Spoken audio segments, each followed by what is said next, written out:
गजा पर इसराइल के हमले को अब पूरे 2 साल बीत चुके हैं और इन 2 सालों ने न सिर्फ मध्य पूर्व बल्कि पूरी दुनिया को हिला कर रख दिया।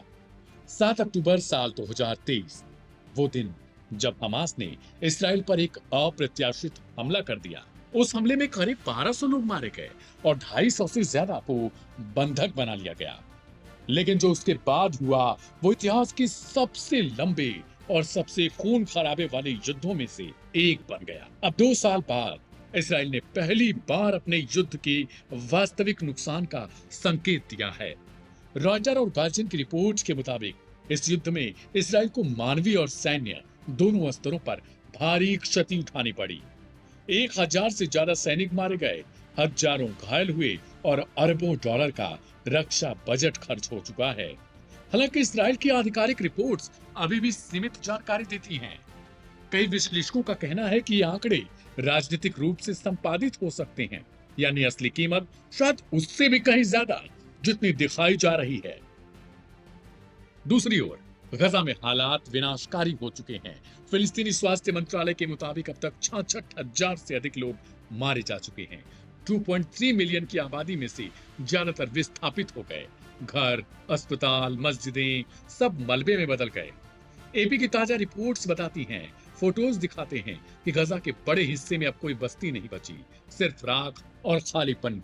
इस बीच इसराइल और हमास के बीच संघर्ष विराम की बातचीत लगातार खिंचती जा रही है। वॉशिंगटन और दोहा के बीच जो कोशिशें चल रही वो बार बार अटक रही हैं।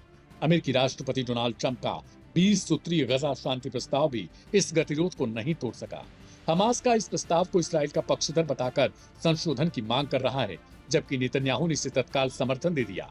ट्रंप ने हमास को 3 से 4 दिन का अल्टीमेटम दिया था। इस बीच हमास इसके लिए तैयार भी हो गया, लेकिन गजा में हमले बढ़ गए और नेतन्याहू ने खुद कबूल कर लिया कि गजा में हमले नहीं बंद होंगे। उन्होंने यहाँ तक दावा किया कि राष्ट्रपति ट्रंप का उन्हें समर्थन भी है। रूस और मिस्र जैसे देश भी अब सक्रिय भूमिका में हैं। काहिरा ने बड़ी चेतावनी दी कि अगर हमास ने समझौता नहीं किया तो युद्ध और भड़क जाएगा। मिस्र के विदेश मंत्री ने कहा, अब यह सिर्फ प्रतिरोध नहीं बल्कि जातीय सफाया बन गया, बस बहुत हो गया। वहीं मॉस्को ने 2 राज्य समाधान की फिर से वकालत कर डाली और कहा कि बिना स्वतंत्र फिलिस्तीनी राष्ट्र के कोई स्थायी शांति संभव नहीं। दूसरी ओर हमास के अंदर भी असमंजस है। एक धड़ा मानता है कि अंतर्राष्ट्रीय दबाव में कुछ रियायत देनी चाहिए, जबकि दूसरा कह रहा है हथियार डालना, आत्मसमर्पण देना, डिसआर्म करना यानी निरस्त्रीकरण की शर्त को हमास ने खुद से जान देने वाला कदम बताया। उनका कहना है कि बिना स्पष्ट रोड मैप के हथियार छोड़ना उनके प्रतिरोध की पहचान को खत्म कर सकता है। इधर इसराइल की सेना अब भी गजा में सीमित अभियान चला रही है। हमास के टनल नेटवर्क और गुप्त ठिकानों को निशाना बनाया जा रहा, लेकिन इसके साथ ही युद्ध अपराधों के आरोप भी बढ़ रहे। संयुक्त राष्ट्र की रिपोर्ट कहती है यह संघर्ष अब एक मानवीय आपदा में बदल गई। गजा के बच्चों को लेकर यूनिसेफ का बयान सबसे भयावह है। यह दुनिया का सबसे बड़ा बच्चों का कब्रिस्तान बन गया।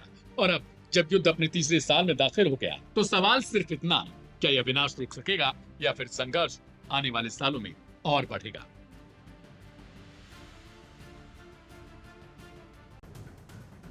अमेरिकी राष्ट्रपति डोनाल्ड ट्रंप ने रविवार को एक बार फिर हमास को धमकी दी है। उन्होंने अपने 20 सूत्रीय प्रस्ताव की निर्धारित समय सीमा खत्म होने से ठीक पहले हमास को कड़ी चेतावनी दी कि यदि वो उनकी शांति योजना के अनुसार गजा में अपनी सत्ता और नियंत्रण त्यागने को तैयार नहीं होता तो उसे पूरी तरह खत्म कर दिया जाएगा। ये धमकी समय सीमा के अंत के केवल 12 घंटे पहले जारी की गई। शनिवार को CNN को दिए साक्षात्कार में ट्रंप से पूछा गया था कि क्या इसराइल के प्रधानमंत्री बेंजामिन नेतन्याहू गजा में बमबारी रोकने के पक्ष में हैं और क्या वो अमेरिका के साथ व्यापक शांति प्रस्तावों का समर्थन करते हैं, तो ट्रंप ने कहा हाँ वो करते हैं। रविवार को प्रसारित इंटरव्यू में ट्रंप ने कहा कि उन्हें शीघ्र ही पता चल जाएगा कि हमास वास्तव में शांति के लिए कितना प्रतिबद्ध है। शुक्रवार को ट्रंप ने गजा के लिए सशस्त्र संघर्ष का दावा करने वाले हमास को रविवार शाम 6 बजे तक इसराइल के साथ शांति समझौता करने का आदेश दिया था और चेतावनी भी दी थी कि असफल रहने पर परिणाम भयावह होंगे। उन्होंने साफ किया कि हमास को उनकी शांति योजना स्वीकार करने, इस्राएली बंधकों को रिहा करने और संघर्ष खत्म करने का ये अंतिम और आखिरी अवसर है। ट्रंप ने जोर देकर कहा कि शांति किसी भी कीमत पर स्थापित होनी चाहिए। इससे पहले इस्राएल के पीएम बेंजामिन नेतन्याहू ने उम्मीद जताई कि आने वाले दिनों में गजा से सभी बंधकों की रिहाई की घोषणा की जाएगी। दूसरी तरफ सोमवार को मिस्र में हमास के साथ अप्रत्यक्ष बातचीत तय है, जिसमें युद्ध समाप्ति के लिए अमेरिका की नई योजना पर चर्चा होनी है। पीएम नेतन्याहू ने भी शनिवार को एक बयान में कहा था कि उन्होंने इस मुद्दे को अंतिम रूप देने के लिए अपना एक प्रतिनिधिमंडल मिस्र भेज दिया है। उन्होंने कहा कि इन बातचीत को कुछ ही दिनों में पूरा करने का लक्ष्य है। नेतन्याहू का ये बयान हमास के जरिए अमेरिकी योजना की कुछ शर्तों को मानने की घोषणा के बाद आया है। राष्ट्रपति ट्रंप ने हमास के इस बयान का स्वागत किया, लेकिन शनिवार को फिर चेतावनी दी थी कि हमास को तत्काल कदम उठाने पड़ेंगे, वरना सभी संभावनाएं खत्म हो जाएंगी।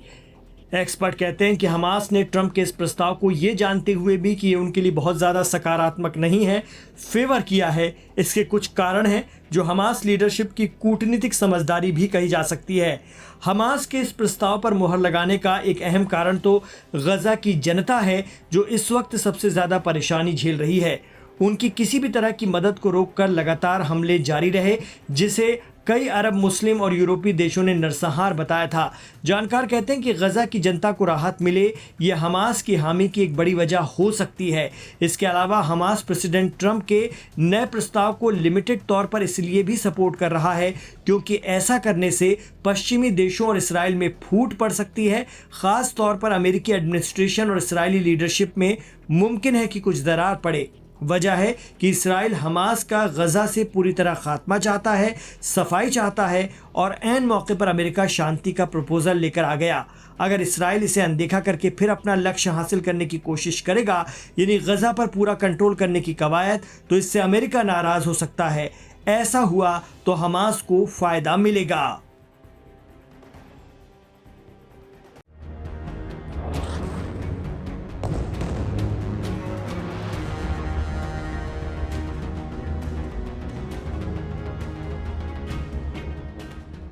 गाजा पट्टी में लगभग 1 साल से चल रहे इजराइल हमास संघर्ष को समाप्त करने की दिशा में ऐतिहासिक मोड़ आ गया है। अमेरिकी राष्ट्रपति डोनाल्ड ट्रंप की मध्यस्थता वाली 20 सूत्रीय शांति योजना के पहले चरण को लागू करने की तैयारी पूरी हो चुकी है। दरअसल हमास ने ट्रंप की योजना को स्वीकार करने की सहमति जताई है, जिससे उम्मीद बंधी है कि बंधकों की रिहाई जल्द शुरू हो सकती है। इजरायली प्रधानमंत्री बेंजामिन नेतन्याहू ने शनिवार देर रात एक बयान जारी करके कहा, यह मध्य पूर्व के इतिहास का बहुत बड़ा दिन है। हम शांति की ओर बढ़ रहे हैं, लेकिन हमारी सेना पूरी तरह तैयार है। ट्रंप ने शुक्रवार को व्हाइट हाउस से योजना का ऐलान किया था, जिसमें तत्काल युद्ध विराम, 72 घंटों के अंदर सभी इजरायली बंधकों की रिहाई और इजरायली सेना की चरणबद्ध वापसी जैसे प्रमुख बिंदु शामिल थे।